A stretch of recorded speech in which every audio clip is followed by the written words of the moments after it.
Power outages are a likely event in any type of bad weather, and that's why many people decide to use generators. But are they being used correctly? Generators provide convenience, but they can be just as dangerous as they are useful if all caution is thrown to the wind.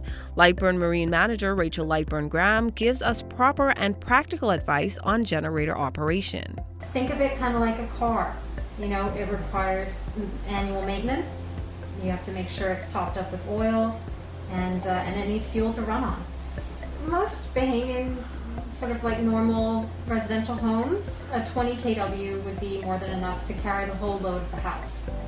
Obviously, you don't need to carry the entire load. You can pick things that are important to you that you want to run during a power outage, and we can size the generator, accordingly.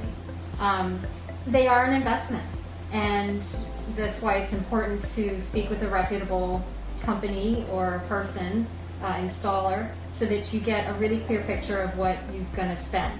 Lightburn-Graham also shares when it's safe and reasonable to run a generator. She says that most generators are already in a self-contained weatherproof holder, and if installed correctly, can run in light rain or during a mild storm.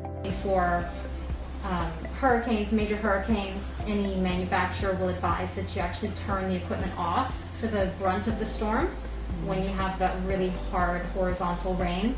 And then that way, once the storm passes, you can turn your machine on, and obviously it takes time for utility to get back up and running, so that in the interim then you use your generator. The popularity and convenience of modern generators has stimulated a rise in demand, making them more affordable for the average person.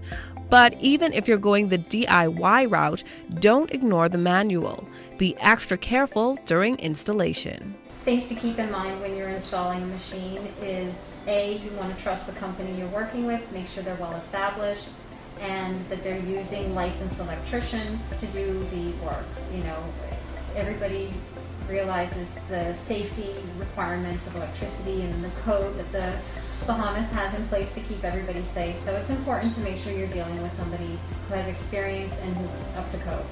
Uncertainty and misuse of generators can lead to serious injuries or even death. With this in mind, Lightburn-Graham strongly suggests that for amateurs, professional help is sought. Just speak to somebody, like our company or anybody else that's been in the business and knows their stuff, and we can guide you